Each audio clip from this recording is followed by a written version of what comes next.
Sont toujours dans le domaine médical avec des troubles qui touchent un grand nombre d'enfants, des difficultés à lire, à écrire et à calculer, ou ce qu'on appelle dans le jargon médical dyslexie, dyspraxie et dyscalculie ne sont pas des fatalités. Contrairement aux idées reçues, ces troubles ne sont pas d'ordre cognitif, mais bien un déficit neurologique qui peut être soigné. Nous allons voir dans ce reportage de Samira Chouani et Mohamed Magri que le diagnostic et la prise en charge sont des outils précieux pour aider l'enfant. Des millions d'enfants dans le monde sont atteints de troubles d'apprentissage que l'on nomme les troubles 10, le plus connu étant la dyslexie, le trouble de la lecture et de l'écriture. Et c'est chez l'orthophoniste que ces enfants apprennent à surmonter leurs difficultés. Lorsque la maîtresse me demandait de lire le texte, je n'y arrivais pas. Par exemple, on me dit de lire arrivé, des fois je lis arrivé. Chaque fois que je dois faire quelque chose et que je n'y arrive pas, la maîtresse elle est toujours là et j'ai pas beaucoup de difficultés.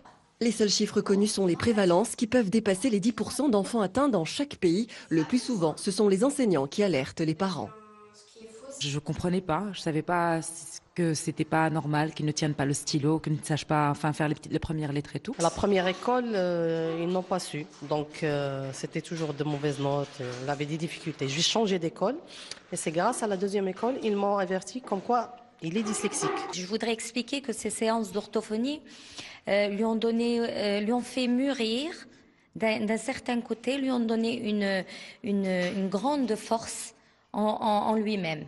Les spécialistes rassurent, un enfant atteint d'un trouble 10 possède une intelligence normale. Alors, si on remarque que notre enfant n'arrive toujours pas à lire, à reconnaître les lettres, à les déchiffrer, à les rassembler pour en former un son, à ce moment-là, il faut se poser la question, comment ça se passe, pourquoi il est en retard, pourquoi il y a un problème.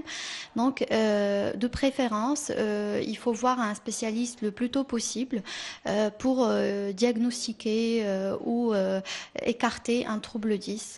Une fois le trouble diagnostiqué, une stratégie de rééducation est alors mise en place pour assurer à l'enfant un cursus scolaire normal.